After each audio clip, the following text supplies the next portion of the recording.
咱就看一群哥们拿着撬棍嘎巴嘎巴的，这是别啥玩意儿呢？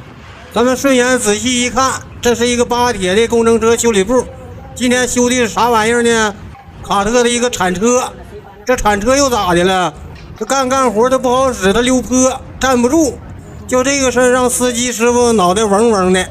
毕竟铲车这玩意儿你搂不住闸，他装货的时候容易给人车怼上。于是乎开到了这个巴铁修理部进行诊疗。这家铺子别的没有，就是人多。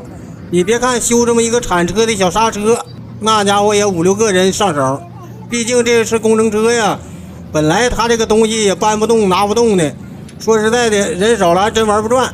但是修归修，就铲车这个东西它跟卡车它有区别。人家卡车修刹车卸轮胎，铲车修刹车连桥都卸了。这哥俩开始拧螺丝，好像卸这个半轴壳子呢。但是至于这个铲车内部结构是啥样，老酸也不知道，毕竟这玩意儿我没玩过呀。但是我也是尽量可着嘴使劲叭叭，毕竟老酸碎嘴子这个名望那不能丢。随着螺丝拧完之后，让这个铲车司机把铲斗支地，多多少少的起个千斤顶的作用，把前轮给它支起来。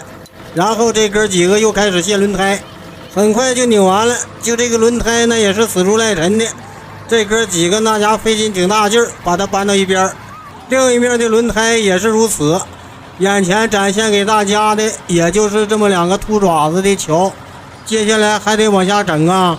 这回咋整呢？开始往下撂地儿，也就是把铲斗给它举起来，使这个前桥徐徐下降，撂到地上。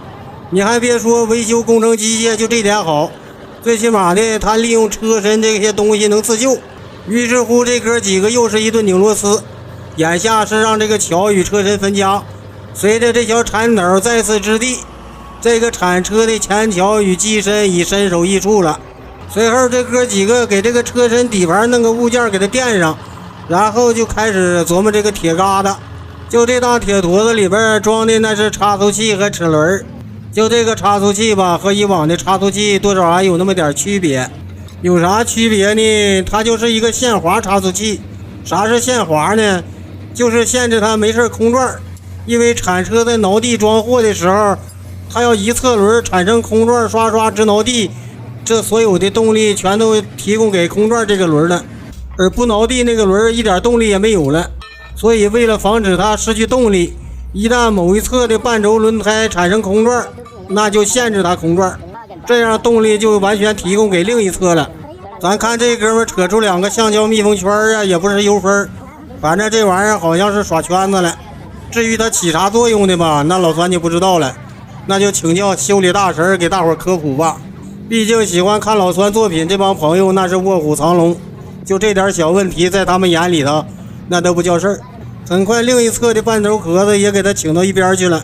这哥几个手忙脚乱的开拆呀，这家伙左一个圈子右一个套子的，这就往下弄，好像这差速器还没拆开呢。外边这俩玩意儿究竟是刹车呀，还是限滑的离合器片呢？朋友们有没有知道的？一看这边这个密封胶圈也烂了，如果让老酸分析，就这个玩意儿应该是一个液压顶身装置，类似于油砂。刚才整下那个圈子应该是伸缩活塞。如果这帮哥们再不往中间拆了，不拆那个差速器，就刚才像离合器片那个摩擦片，应该就是刹车片。不过来说，看这2个大铁圈子，这个刹车行程太小了。但是转念一想，咱们油砂上的那个活塞行程也不大呀。回头修理师傅把这玩意儿拿到了车床上，咱也不知道是哪块卡秃噜鞭子了，要给它进行撤销。但是接下来的操作并不是那么回事。这哥们先搁砂纸掏2下子，然后拿过来角膜就开蹭，这是给它抛光呢。经过一顿精磨细崴，就这个铁圈子让它蹭成亮。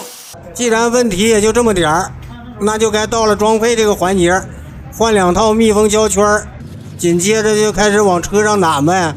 不过装归装，这个活是个细活，毕竟这个密封胶圈尺码那是超大号的，多多少少哪块上不严，多少漏点气儿漏点油，那今天这活就白干了。这哥们小心翼翼的把这圈子稳住了，然后拿过来小木头锤柄，叮叮当当的往里一敲的，这回可是夹着尾巴做人了，再也不敢抡大锤了。紧接着另一个师傅那家伙小嘴一张，对着那小油道眼就开始吹气儿，检查一下子上这玩意儿漏气儿还不是漏气儿。老孙一看这哥们干过喇叭匠子，就这腮帮子骨溜圆，他挺能吹。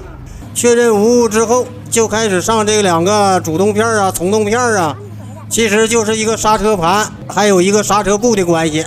如果按大家的理解意义，那也就是一个刹车卡钳的结构。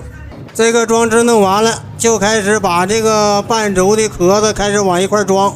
咱看这半轴里头还有行齿轮架什么的，大致的工作原理也就是一个减速装置。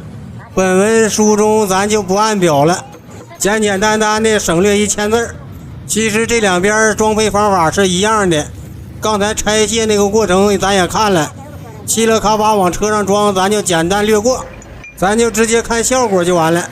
眼前已经万事俱备，就差东风，把这辆车轱辘往上一安，基本就收工了。